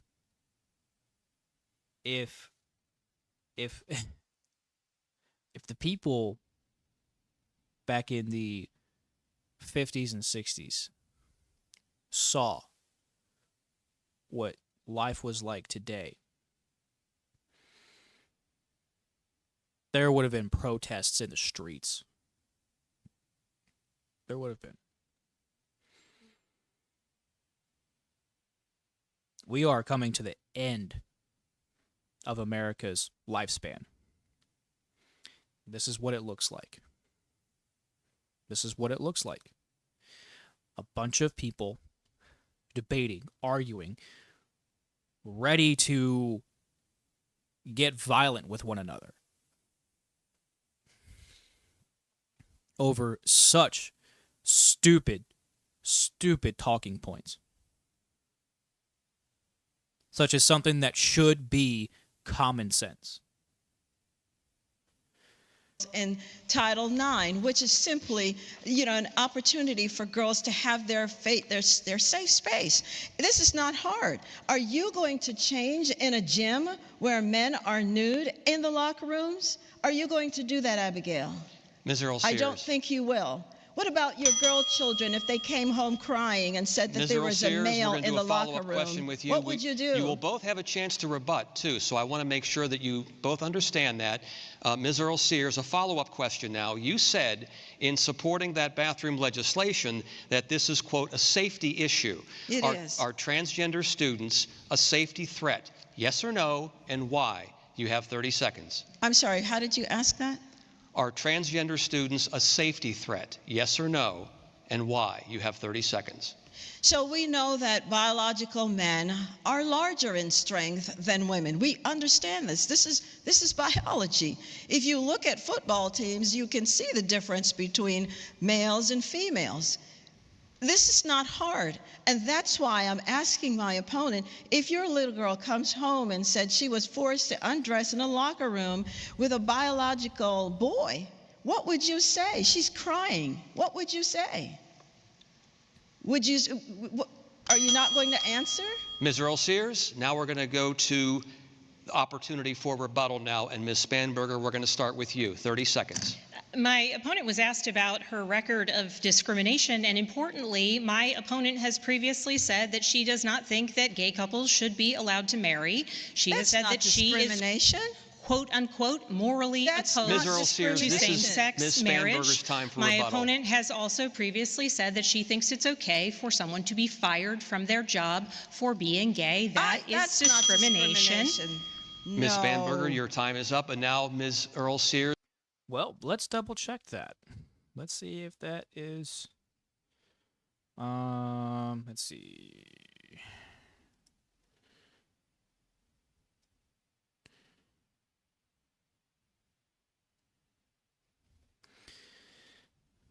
Oh. Let's see.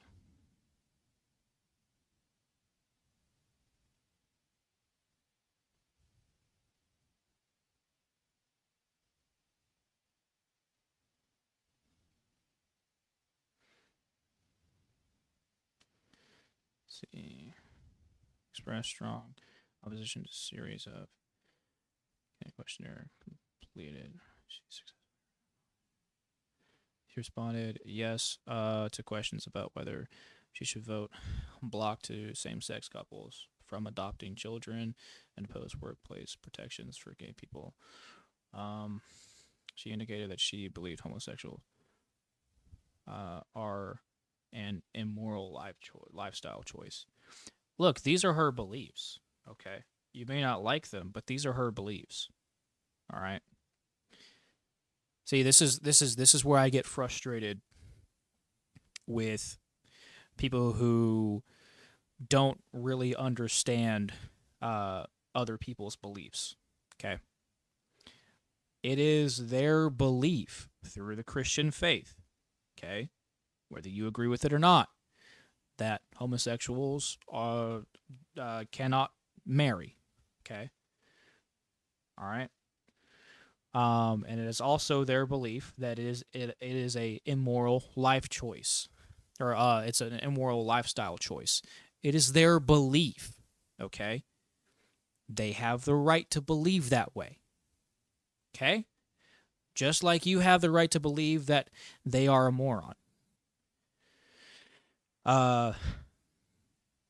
Listen, we have a First Amendment, okay? It's not your First Amendment. It is the First Amendment, okay? It's not your First Amendment. It's not someone else's First Amendment. It's the First Amendment. Everyone has one, okay? Everyone has it. Everyone.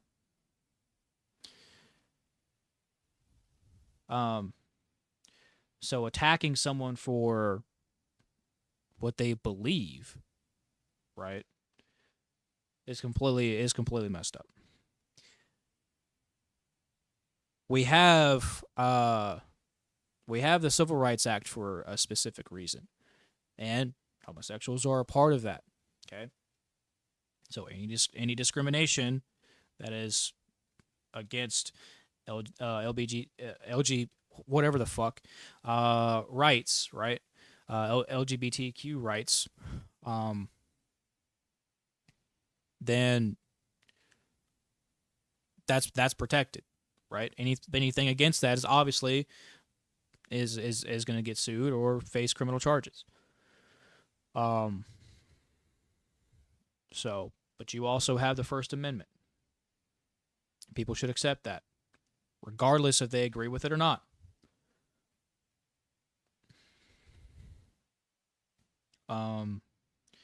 But where is it that what did she even say? Spanberger's time for My rebuttal. opponent has also previously said that she thinks it's okay for someone to be fired from their job for being gay. That is That's not discrimination. Okay, all right. Well, that's yeah, that's right.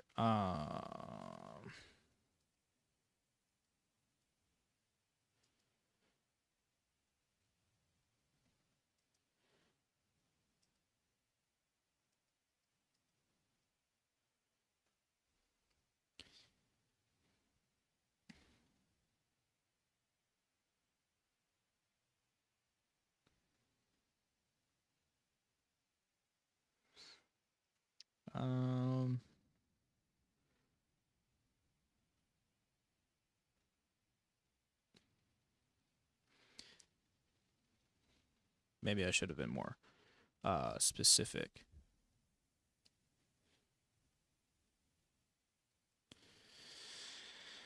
Let's see.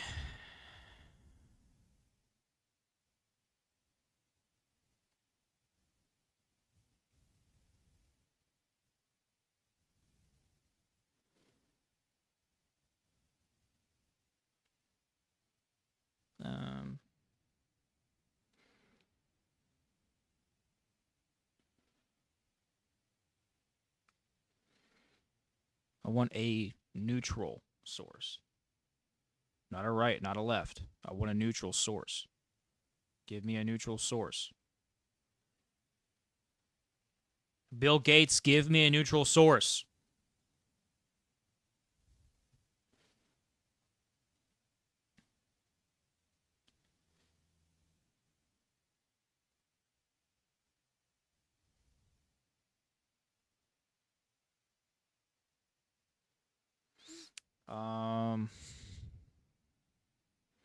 I will definitely continue to look into that.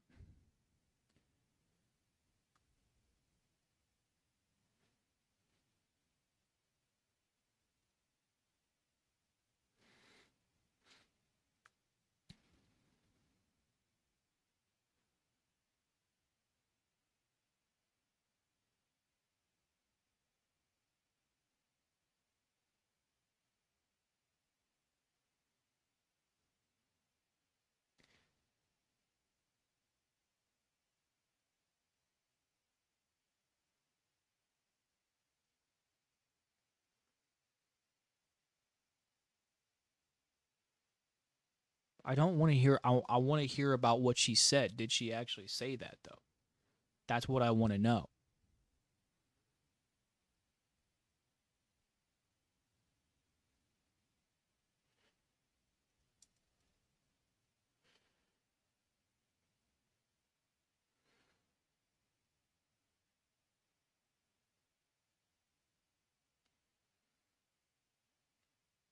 It's not anti-trans. It's anti-mental disability.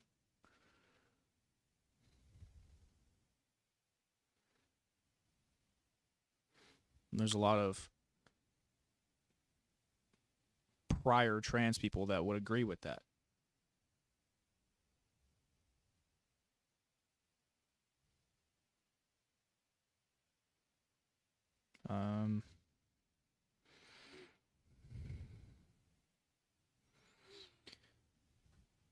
Yeah, I'm not finding.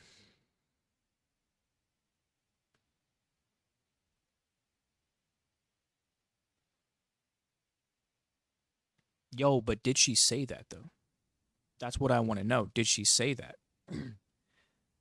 Because if she did say that, then we have a problem, right?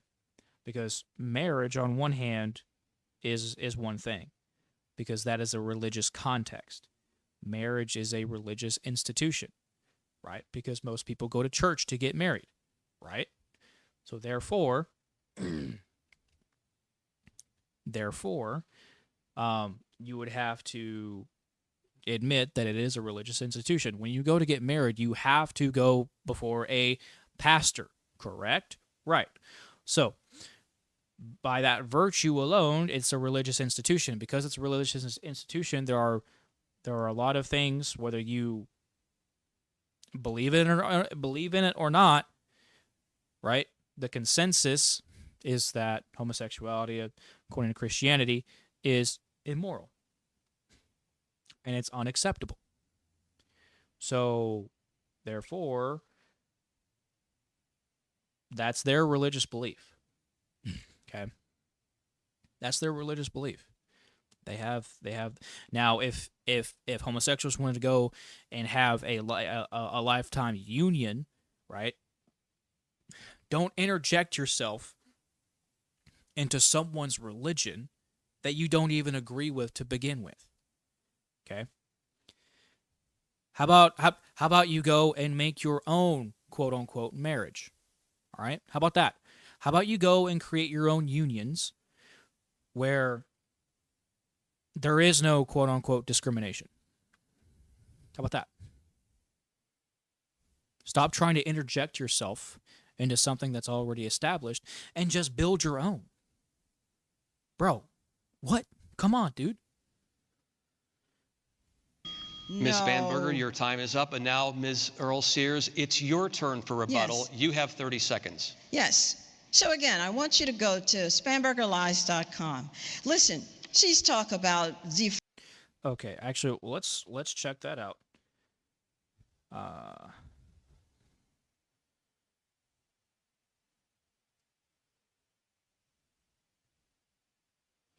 SpanbergerLies.com.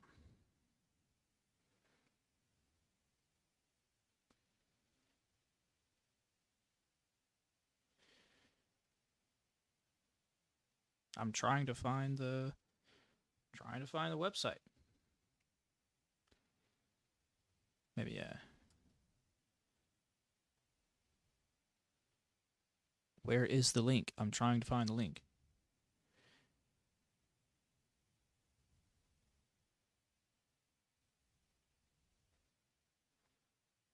Where is the link?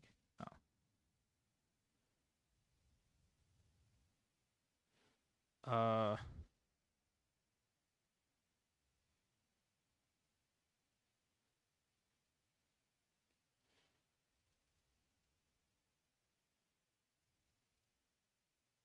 Wait, is this?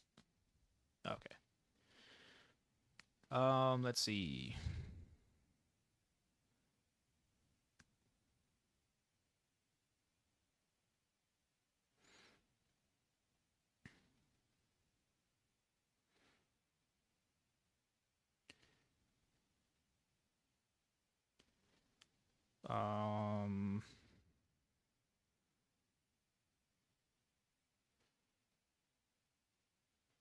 This is just about yeah. This is just about Abigail.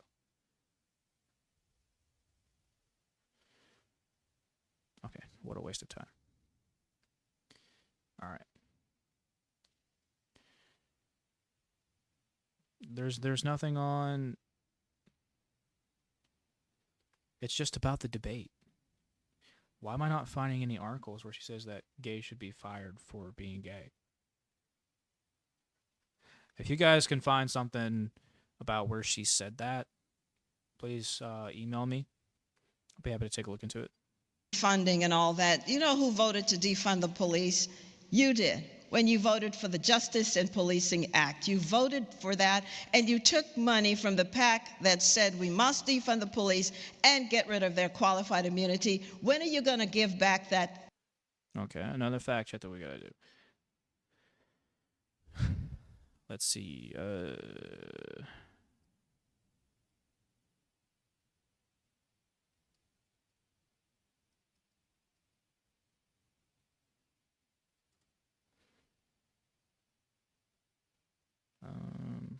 Let's see.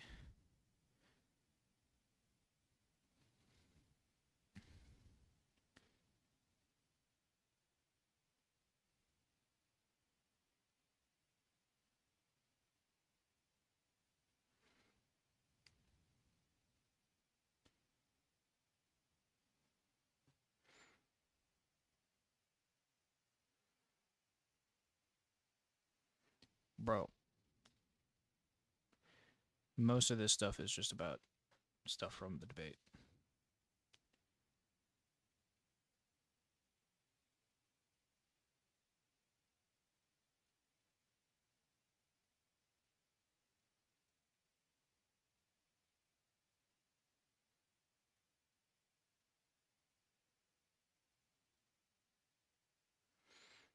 Hmm.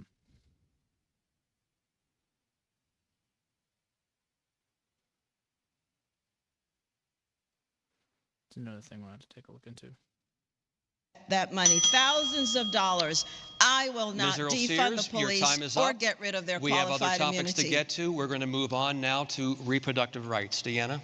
Thanks, Tom. Abortion is legal in Virginia through the second trimester with limited third trimester exceptions. There's also a push to codify abortion access in our state constitution. Ms. Earl Sears, you have supported both a 15-week and 6-week abortion limit. As governor, what would you advocate for? You have 60 seconds.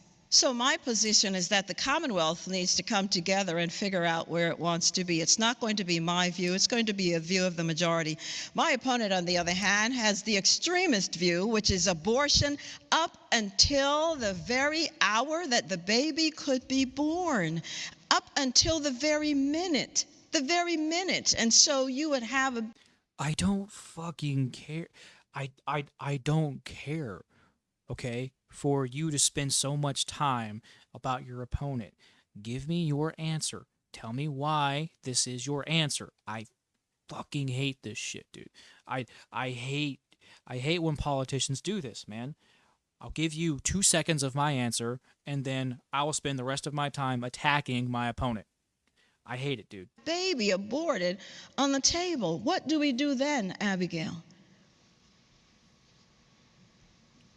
Ms. Earl Sears. What do we do with a full live baby aborted on the minute it could be born? Ms. Earl Sears, I need you to ask the question that I'm asking. I'm asking the questions here, and so I want to know about what would you advocate for in terms of a limit. I know that you just said it's not about your view, but you will have veto powers if you became governor. So what would you be willing to support as governor? So you have 30 seconds. So I've answered the question. I've said it's not my view. It's going to be what the majority of Virginians want. And by the way, there's a constitutional amendment, and the voters will make that decision. Thank you, Ms. Earl Sears. Ms. Spanberger, you say you want to keep Virginia. Again. Bro. She very clearly asked you specifically what your plan is, and you cannot answer. What are they supposed to be debating on? Right? What are they supposed to be debating on? You are the ones that are proposing the laws, the policies. You're the ones that write this shit up. And people vote on it. Yes, you're right there. But people vote on whatever you write. So what is it that you are planning to write? Why can you not answer the question? Virginia, the last bastion of reproductive freedom in the South. Do you support any limits on abortion? You have 60 seconds. When the Dobbs decision was made, it was very quickly clear that state reproductive rights in the South. You mean Virginia? Or the South? Which one are you talking about?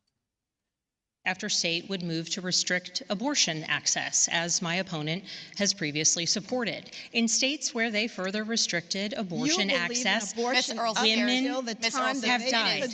Women pregnant with very wanted children, women with ectopic pregnancies were sent home, and women have died. If my opponent were to be... Women who have ectopic pregnancies are treated as medical conditions, okay? That is not an abortion. I hate when they throw ectopic pregnancies because the pregnancy wasn't viable to begin with. It is an abnormality. That's not a normal pregnancy. And it is very rare that that happens. When we're talking about abortions, we're talking about normal, healthy pregnancies. That's what we're talking about, that people go in and abort. And most of it, right, most abortions are being done for reasons other than grape or incest, okay? All right? And that's just the truth. Less than 1%, the last time I looked at the statistic, a couple of years ago. That was the statistic. Less than 1%. Okay. The majority of these abortions that are being done because it's inconvenient. That's the truth. That is the truth. That's why we must end that. Right? There's a moral argument with with incest. Okay? There's a moral argument there to be made. And, in some situations, I can agree. Right? But situation dictates. Okay? One evil does not justify the next. Okay? And we cannot put that on an innocent child. And the abortions that are done very heavily psychologically impact women, right? Because your body is then confused as to why there is no baby in the womb. Okay. And in a lot of cases, all of that energy that has been put to the baby has no idea what to do. The body cannot understand what just happened, and it does go haywire, right? And when it goes haywire, that's going to affect your mind. Your mind. And here's the thing. She has children. Okay? So it's really sickening to me how a mother can look at a child, right? Especially a child that she had just either given birth to, or the child has been there for a while now. How she can look at that child and then say, "Well, I can choose." Right? I can choose what happens to you, and you have no voice. Again, look, I'm arguing. It's morality, right? It's morality. Okay? Here's the thing. If we want to say on one hand that abortion would be legal, right? Then we shouldn't also charge people for double homicide if they happen to get into an accident recklessly with a pregnant woman and ended up killing the pregnant woman and the baby. Okay. We cannot cherry pick on things. Can't do it. So, life is precious. Children and innocent children's lives are precious. I'm not pro-life. Very far from pro-life. Okay. The death penalty should absolutely be brought back. But I'm not pro-abortion either. I've already given my stances on this. So, and of course, both of these women here are going to tiptoe they're going to be walking on eggshells with this thing. Stop walking on eggshells.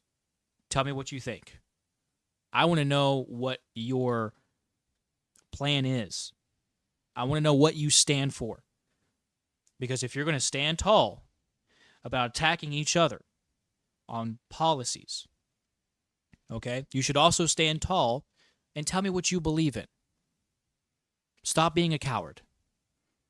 Stop being a coward. Become governor, that is what she would inflict upon Don't lie like that, Virginia. Miss Earl Sears. I support Miss Earl Sears. I support Miss Earl the Sears, Roe Virginia's voters cannot standard. hear if you're talking over Miss Spanberger. I Please support give her time. the Roe standard. Don't do that. I support the constitutional amendment that is moving forward that makes clear The Roe standard. The Roe standard. That was unconstitutional. Right? That overstepped the state's rights to govern for themselves. Is that what you're talking about? You're talking about federal overreach. Is that what you're talking about? You support that standard? Okay. That bad, Abigail. Ms. Earl Sears, I support it's difficult to hear Ms. Spanberger if you're talking over her. I support the Roe standard, which is what this codification of a constitutional amendment moving forward would be. That's what I will support as governor, though I will not have a vote on it. I will support it. But importantly, my opponent has threatened murder to women who have had abortions. That is not the type of leadership we need here in the Commonwealth. Because it's murder. It's murder. If it's going to be classified as a double homicide, again, to recklessly drive your vehicle into a pregnant woman's vehicle, killing that woman and the baby, and that's considered double homicide, then this should also be considered homicide. Okay? Stop cherry picking. Time. I just want to follow up. I need a rebuttal. I need a rebuttal. Ms. Earl Sears, I'm I sorry. have to follow up right now because it was difficult for me to hear Ms. Spanberger, and I need to make sure that I have clarity on her answer. So just to be clear, are there any limits that you support in terms of abortion access, including for minors? You have 30 seconds. I support the current laws within Virginia, which include limits on minors obtaining abortions, which include limits after the second trimester. I support those, the current laws here in the Commonwealth of Virginia, and that is what is moving forward as a constitutional amendment here in the Commonwealth of Virginia. Okay, so let's see.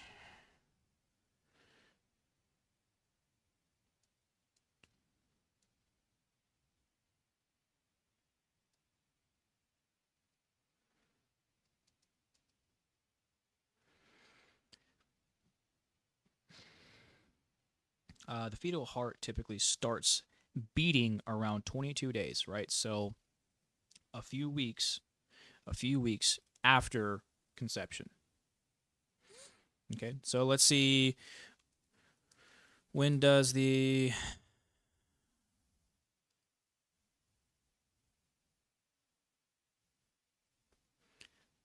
week 13, so well after the heartbeat starts, right?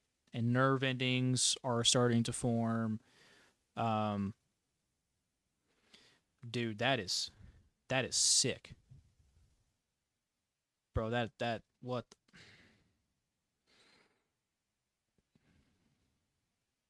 the fuck? So the trimester is the limit, right? As soon as the baby can feel pain, right? That's when they cut that off, right? Thank you, Ms. Spanberger. We are now going to move on to immigration. I thought I was going to get an opportunity to rebut. We're moving on to other topics. We have a lot to cover tonight, Ms. Earl Sears, so we'll get to you in a moment on a different topic. For now, it's immigration and public safety. We're going to start with Governor Glenn Youngkin has tasked Virginia State Police with helping ICE to remove people living in the country illegally. Ms. Spanberger, we're going to start with you. You've said using local and state police for ICE raids is dangerous. Are there any situations in which you would support local law enforcement assisting ICE? You have 60 seconds. Absolutely. I'm a former federal agent. I used to work narcotics and money laundering cases. I regularly worked on task force arrests and search warrants in partnership with local and state police as a federal law enforcement officer. Importantly, anytime there is a warrant, an arrest warrant, a search warrant to detain someone, absolutely local law enforcement, local resources should. That applies to American citizens who have committed a crime. You need probable cause, you need a warrant. Okay? You need probable cause to make an arrest. That's what you need. You need a warrant to make to make an arrest. For anything, you need a warrant. To search, to make well, I mean, you don't really necessarily need a warrant to make an arrest on scene, but to search, right? To make it a warrant if you're or to make an arrest if you're not on scene, right? You need this shit, right? It's different with illegals. They have already broken the law by entering this country illegally. Get them out. Get them out. And must be employed. There are people in Dearborn, Michigan. Here, I'm just gonna fucking pull this up because this was taken down last stream. So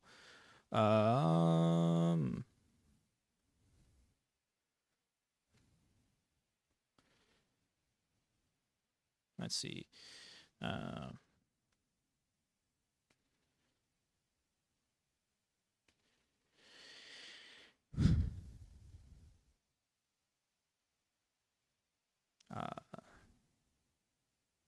See.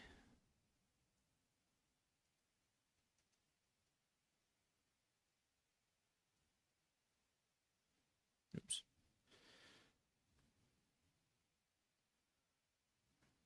Oh. You idiot. There we go.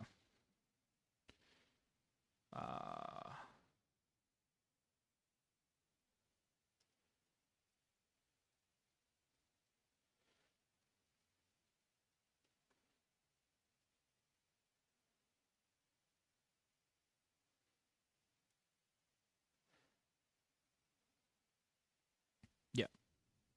They're marching the streets. 40,000 people. Also chanting death to America in Dearborn, Michigan. Dearborn, Michigan. Okay. We let threats into this country. We let threats into this country. Okay. We let threats into this country. And we have such a soft approach to illegals. But there's a reason for that. Who benefits from it? Who benefits from it? That's the question that you really need to ask. Who benefits from it? We all know who benefits. We all know who benefits from it. That is why, as my opponent has somewhat erroneously said, I never, ever would support making Virginia providing any sort of sanctuary policies here, because local and state law enforcement must always work with federal agencies when there is a warrant. Importantly, what I have been talking about, and anytime there is someone with any level of criminality, someone wanted for a criminal offense, absolutely, that cooperation shouldn't just occur, but it must. Thank you, Ms. Spanberger. Now, Ms. Earl Sears, you've said you support local law enforcement's involvement with ICE raids, but critics argue that in high immigrant communities, they're seeing fewer people reporting crimes and cooperating with police. Now, are you concerned about those negative impacts to public safety? You have 60 seconds. So I'm just going to say, folks, go to SpanbergerLies.com. I think we're about up to number 10. She's accused me of murder, which is very interesting because... All right, well, I can't do much more of this. I can't do much more of this clown show, guys. I'm sorry. I'm sorry. I can't do it. I can't do it. I'm gonna be making videos about this, so guys, just make sure you take a look in those. Stay tuned. If you guys happen to have anything that you would like to send me, please email me. I'll take a look at it. But I gotta hop off here. I'm gonna try and get a video out today. So if you need me for anything, please reach out. Thank you all for watching. Again, if you need me for anything, just reach out. I'm here. And I'll talk to you guys soon. Love you all, guys.